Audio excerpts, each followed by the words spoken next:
Try something with me right now. Don't scroll. Don't check anything. Don't think about what you need to do later. Just sit. Be here. Do nothing. How long did that last? 3 seconds? 5? Something in you fought back, didn't it? A pull toward your phone. A thought about dinner. A memory you didn't ask for. A quiet anxiety with no name. We live in the most distracted era in human history, and yet the hardest thing isn't learning a language or building a business. The hardest thing, for most people, is sitting still and doing absolutely nothing. Why? Why does the mind refuse to rest? And what is it actually afraid of? That's what this video is about. And I promise, the answer will change how you experience every quiet moment for the rest of your life. Welcome back. Or welcome, if you're new here. I want to start with a number. In 2010, the average human attention span before reaching for distraction was roughly 12 minutes. By 2023, some researchers put it closer to 47 seconds in digital environments. That is not a small change. That is a civilizational shift in how we experience time. We have filled every gap. The 2 minutes waiting for coffee, gone, replaced by scrolling. The car ride in silence, gone, replaced by a podcast. The moment before sleep, gone, replaced by a screen. We have become deeply, almost pathologically, uncomfortable with emptiness. And this video is not about phones being bad or social media being evil. That's too simple. This is about something older, stranger, and more fascinating. The human mind's almost constitutional resistance to stillness. The fact that even before smartphones existed, humans found it nearly impossible to just be. Here's what we're going to explore today. First, we'll look at what your brain is actually doing when you think it's doing nothing, and it will surprise you. Then we'll go back to our evolutionary history to understand why the restless mind developed. After that, we'll look at a genuinely disturbing experiment about what we're actually avoiding. We'll follow the dopamine trail through the attention economy. Then we'll flip it. What does deep rest actually give us? And finally, some real, science-based ways to get better at stillness. This is a deep one. Settle in. Let's start with a discovery that genuinely shook neuroscience when it was made. In the early 2000s, a researcher named Marcus Raichle was studying brain activity using fMRI scanners. The standard assumption at the time was simple: when you're not doing a task, your brain idles. Like a computer in sleep mode. Low activity. Quiet. What Raichle found was the opposite. When his subjects weren't doing any assigned task, when they were just resting, staring at the ceiling, letting their minds wander, a specific network of brain regions lit up with intense, coordinated activity. Not random noise. Organized, purposeful-looking activity, using almost as much energy as an active, focused brain. He called it the default mode network, the DMN, and it has since become one of the most studied structures in all of neuroscience. The DMN includes the medial prefrontal cortex, the posterior cingulate cortex, the angular gyrus, and the hippocampus. When this network is active, which is your brain's default state, the clue is in the name: you are not doing nothing. You are doing something very specific. The default mode network is active during self-referential thinking. What does this mean for me? Mental time travel, remembering the past, imagining the future, theory of mind, thinking about what other people think, moral reasoning, and creative ideation, connecting unrelated ideas. It is also strongly activated when we daydream, ruminate, and worry. The DMN is not rest. It is a different kind of work. Here is what this means. The moment you stop focusing on an external task, your brain does not power down. It immediately opens a different application. And that application is, essentially, the story of you. It replays memories. It rehearses conversations. It simulates futures. What if this happens? What if that goes wrong? It compares you to other people. It generates the inner monologue. It worries. It plans. It narrates. The default mode network is the biological engine of the self. And it runs automatically. You don't choose to turn it on. It turns on the moment you stop giving your brain something else to do. So when you sit in silence and find that your mind immediately starts spinning, that is not a flaw. That is your brain doing exactly what it was built to do. The real question is, why was it built this way? To understand this, you have to go back a long way. About 200,000 years, give or take. Your ancestors did not live in a world designed for comfort. They lived in a world of genuine, constant threat. Predators, rivals, food scarcity, unpredictable weather, disease with no medicine, social exile, which in a tribal setting meant death. In this world, What happened to the person whose mind went quiet, who sat in the sun, thinking of nothing, fully present, relaxed? They got eaten. They missed the movement in the grass. They didn't notice the weather turning. They missed the tension in the tribe. The mind that survived, the mind that got to pass its genes to you, was the mind that never fully powered down. The mind that kept scanning, planning, worrying, preparing. The anxious mind. The restless mind. The mind that treated silence as an information gap that needed filling. Psychologists have a name for one of the key biases this produced: negativity bias. Your brain is wired to give roughly twice the cognitive weight to potential threats compared to equivalent rewards. A possible danger is twice as interesting to your nervous system as an equal possible pleasure. Because in the ancestral environment, missing a threat could kill you. Missing a reward just meant you were a little hungrier. This is why your mind, when left to wander, tends toward worry rather than wonder. It tends toward rehearsing what went wrong, not what went right. It circles back to unresolved problems. It scans for social threats. Did that person seem annoyed with me? Have I done something wrong? Even in perfectly safe situations. This is not anxiety as a disorder. This is anxiety as a feature. Your ancestors who felt it most intensely survived. You are the descendant of the worriers. In 1927, Soviet psychologist Bluma Zygarnik documented that incomplete tasks occupy more cognitive resources than completed ones. The mind keeps an open loop, a persistent, low-grade signal, on anything unfinished. This was adaptive. Unresolved threats needed tracking. Today, it means your mental background is cluttered with open loops from emails, projects, conversations, and decisions, all quietly consuming attention even when you're trying to rest. So the human mind is, at its baseline, a prediction and threat detection engine running 24/7. Add to that the Zygarnik effect, the psychological tendency to keep cognitive resources allocated to unfinished business, and you have a brain that is structurally inclined to resist stillness. Every unread message is an open loop. Every unfinished task is a cognitive claim. Every ambiguous social interaction is a pending threat assessment. Doing nothing doesn't feel like rest. It feels like exposure, because for 200,000 years, it was. What we're actually avoiding: 3 layers. Layer 1. Emotional backlog. Stillness gives suppressed emotions time to surface. Grief you haven't processed. Anger you've been too busy to feel. Loneliness camouflaged by activity. The mind in motion keeps these at arm's length. The still mind has no defense. Layer 2. Existential discomfort. When the distractions fall away, bigger questions arrive. Am I living the life I want? Am I becoming who I want to be? Am I wasting time? These questions have no quick answer and generate significant anxiety. Layer 3. Identity threat. For many people, productivity and busyness are their identity. Doing nothing feels like being nothing, a threat to self-worth that the nervous system registers as genuine danger. The philosopher Blaise Pascal wrote this in the 1600s, and I want you to notice that he wrote it 400 years before smartphones existed. All of humanity's problems stem from man's inability to sit quietly in a room alone. He wasn't being poetic. He was pointing at something precise. The discomfort of stillness drives us outward, into war, conquest, ambition, entertainment, drama, because the inside is too much to face without practice.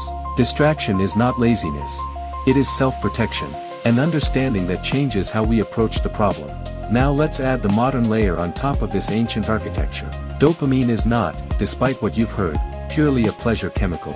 It is more accurately a chemical of anticipation, of seeking. Your brain releases dopamine not when you get a reward, but when you expect one might be coming. The "what might be there" is more powerful than the "what is there." This is why slot machines are so addictive.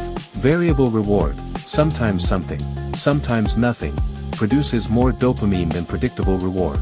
The uncertainty is the drug. Now look at your phone. Every time you open Instagram or Twitter or TikTok or your inbox, you don't know what you'll find.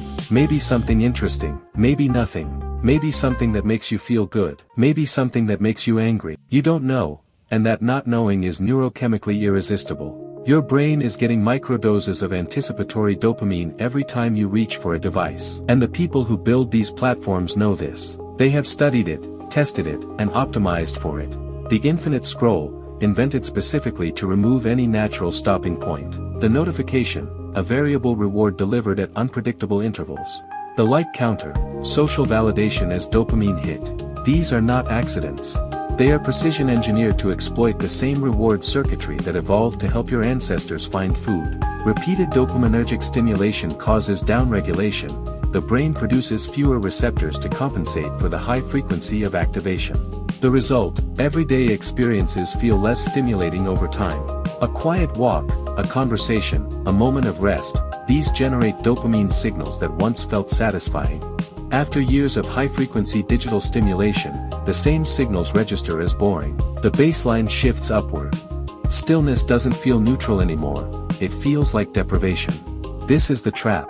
Technology hasn't just given us distraction to choose from. It has recalibrated the nervous system so that the absence of distraction feels wrong, physically uncomfortable, anxious, like something is missing, because neurochemically, something is. The hit. Boredom used to be a signal. Find something useful to do. Now it's been monetized. The moment you feel the first edge of boredom, an entire industry is waiting to fill it, harvest your attention, and sell it to advertisers. Your restlessness is a product. Your inability to sit still is someone else's revenue stream. And what is lost in this transaction is not just time. Something far more valuable is lost. Let me show you what. Here is the great irony of the restless mind. The things it is working so hard to achieve, creativity, clarity, good decisions, emotional resilience, memory, insight, these are precisely the things that require stillness to produce. Let's go through them. First, memory consolidation. During rest, particularly during sleep, but also during quiet waking rest, the hippocampus replays recent experiences and transfers them into long-term storage. This is not passive. It is an active process that requires the brain to be offline from incoming stimulation. If you fill every gap with input, you are interrupting the filing process. You are learning less from your own life. Second, insight and creativity. There is a documented phenomenon researchers call the incubation effect. Problems that you have consciously wrestled with, and then set aside, allowing your mind to rest, are significantly more likely to produce sudden solutions than problems you simply keep grinding at. The default mode network, running quietly in the background, keeps making novel connections between stored ideas. The eureka moment in the bath. That is literally your DMN handing you the answer it assembled while you were quiet. Third, emotional processing. When the mind is given unstructured time, it does not just generate anxiety. It also processes and integrates emotional experiences. Grief needs time and space to move through. It cannot be intellectualized away or scrolled away. Anger that is never given quiet to unpack turns into chronic tension. Fear that is never allowed to be fully felt becomes background dread. Stillness is not where emotions attack you. Stillness is where they finally get to finish. During deep rest and sleep, the brain's glymphatic system, a waste clearance network driven by cerebrospinal fluid, activates at dramatically higher levels than during waking activity. It flushes metabolic waste products from neural tissue, including beta-amyloid proteins associated with Alzheimer's disease. The brain is literally cleaning itself during rest. Chronic sleep deprivation and constant stimulation impair this process. Restlessness, over the long term, is not just psychologically costly, it is neurologically toxic. Fourth, perspective. One of the most consistent findings in cognitive science is that psychological distance, stepping back from a problem or emotion, dramatically improves judgment and decision-making.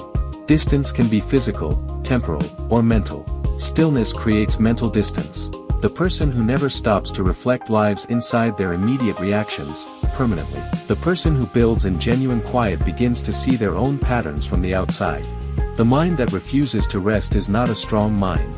It is a mind eating itself, and everything it is racing toward, insight, connection, clarity, peace, it can only find by stopping. I am not going to tell you to meditate for an hour every morning, not because it doesn't work. The evidence for meditation is genuinely compelling, but because if you're someone who struggles to sit still for 90 seconds, that advice is not actionable. It's the equivalent of telling an unfit person to run a marathon. So let's talk about what actually works, especially at the beginning. The first and most important thing is this: stop treating stillness as an absence and start treating it as a practice. The reason doing nothing feels so hard is partly because we've framed it as the removal of all activity. But actually, it requires something. It requires the skill of noticing thoughts without following them, noticing discomfort without reacting to it, noticing the pull toward distraction without obeying it. That skill is buildable, incrementally, like any other. Start small, genuinely small, 2 minutes. Sit without your phone. Don't try to meditate. Don't try to think good thoughts. Just sit and notice what happens. Your mind will produce a list. It will produce a worry. It will produce the urge to check something. Just notice. Label it, planning, worrying, craving distraction, and let it pass. Do this for 2 minutes. That is it. Do it daily. The window grows. Second, create analog gaps. Build moments in your day that have no digital option available. Walk without headphones, even 5 minutes. Eat one meal without a screen. Sit in a waiting room without your phone. These aren't about suffering through boredom. They are controlled exposures to your own mind. You are building tolerance. Third, distinguish rest from recovery.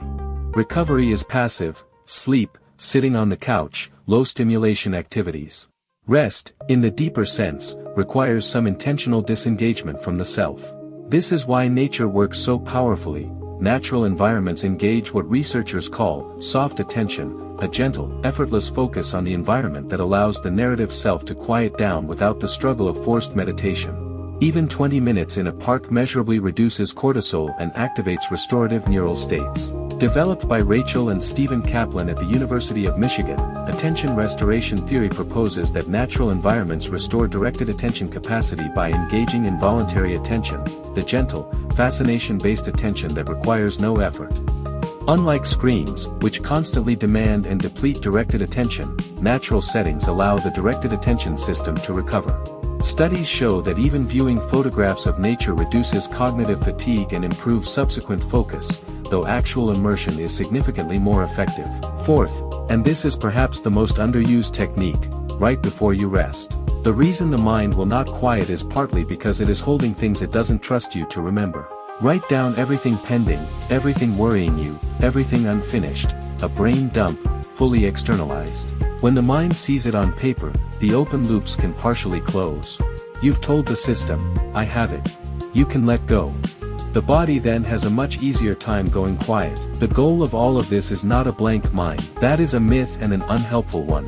The goal is a less reactive relationship with your own mental noise, being able to sit in the presence of your thoughts without being controlled by them. That gap, between the thought and the response, is where freedom lives. I want to come back to something I mentioned earlier, Pascal's observation that all of humanity's problems stem from the inability to sit quietly in a room alone. I've thought about this a lot. And I think what he's pointing at is not just a productivity problem or a mental health problem. It's something more fundamental. We avoid stillness because in stillness, there is a question waiting. And the question is not, what should I do next? The question is, who am I when I'm not doing anything? So much of our identity is built on what we do, what we produce, how we're seen, what we're working toward.